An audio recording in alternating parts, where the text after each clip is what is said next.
তো বন্ধুরা, তোমাদের সামনে যদি এই ধরনের অঙ্ক দেওয়া থাকে, তোমরা তৎক্ষণাৎ বলতে পারবে যে এই √9 মানে এর উত্তর হবে 3, আর এই √16 মানে এর উত্তর হবে 4। কিন্তু এরপর এই √19 আর √27 মান বার করতে হলে তোমরা অনেকেই এটা করে উঠতে পারবে না। তাই আজকের এই শর্ট ট্রিক্সের মাধ্যমে আমি তোমাদের শিখিয়ে দেবো এই ধরনের অঙ্ক কিভাবেই তোমরা 2-3 সেকেন্ডের মধ্যেই করে উঠতে পারবে। তো সর্বপ্রথম দেখো √19, এই √19-এর জন্য আমরা প্রথমে √19-এর আগে আর √19-এর পরে দুটো পূর্ণবর্গ সংখ্যা ধরে নেব। তো এই 19-এর আগে 16 হলো এমন একটি পূর্ণবর্গ সংখ্যা যার স্কয়ার রুট করলে এর মান আসবে 4।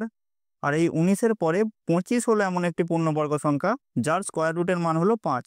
তো আমাদের এই দুটো মানের মধ্যে এমন একটা মান খুঁজে নিতে হবে যেটি 19-এর কাছাকাছি। তো এখানে আমরা দেখতেই পাচ্ছি 25 আর 16-র মধ্যেই 16 হলো 19-এর কাছাকাছি একটি পূর্ণবর্গ সংখ্যা। এবার এটিকে আমরা এইভাবে সলভ করে নেব। দেখো, এই 19-কে কি করব, এই √16 প্লাস 3 এইভাবে লিখে নেব, কারণ এই 16 আর 3 যোগ করলে 19 হয়। এরপর দেখো, √16-র মান আমরা জানি 4, প্লাস 3টা যেমন আছে নামিয়ে লিখে নেব, আর 3-এর নিচে এইখানে যে সংখ্যা আছে তার দ্বিগুণ লিখে নেব, মানে 4, 4 দিয়ে গুণ করলে কত হবে না 8।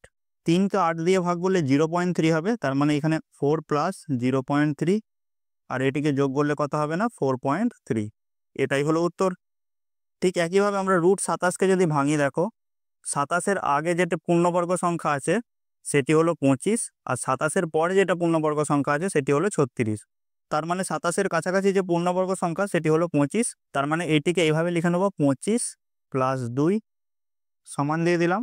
25-এর বর্গমূল করলে কত আসবে না 5, প্লাস এই 2কে নামিয়ে নিলাম। 5কে 2 দিয়ে গুণ করলে বা 5-এর দ্বিগুণ কত হয় না 10। তার মানে এর উত্তর কত আসবে না এই 5.2। তো এইখানে দেখো সমস্ত জিনিসগুলো আমরা এই যোগের ক্ষেত্রে দেখেছি। এবার চলো বিয়োগের ক্ষেত্রে দেখে নিই। তো এবার আমরা √47-এর মান বের করে দেখে নেব। তো √47-কে আমরা এইভাবে লিখতে পারবো না, √49 বা 49 মাইনাস 2। এটাকেও একইভাবে করব। এই 49-কে রুট তুললে কত আসবে না 7 মাইনাস 2, আর 7-এর দ্বিগুণ কত না 14। আর এইটাকে তোমরা ক্যালকুলেশন করে দেখবে অ্যাপ্রক্স 6.8-এর কাছাকাছি মান আসবে। তো এটাই হলো অ্যান্সার। তো আশা করি সম্পূর্ণ ভিডিওটা তোমরা বুঝতে পারলে। বুঝে থাকলে তোমাদের একটা হোমওয়ার্ক দিয়ে দিলাম, এই √28-এর মান কত হবে তা অবশ্যই তোমরা কমেন্ট করে জানাও।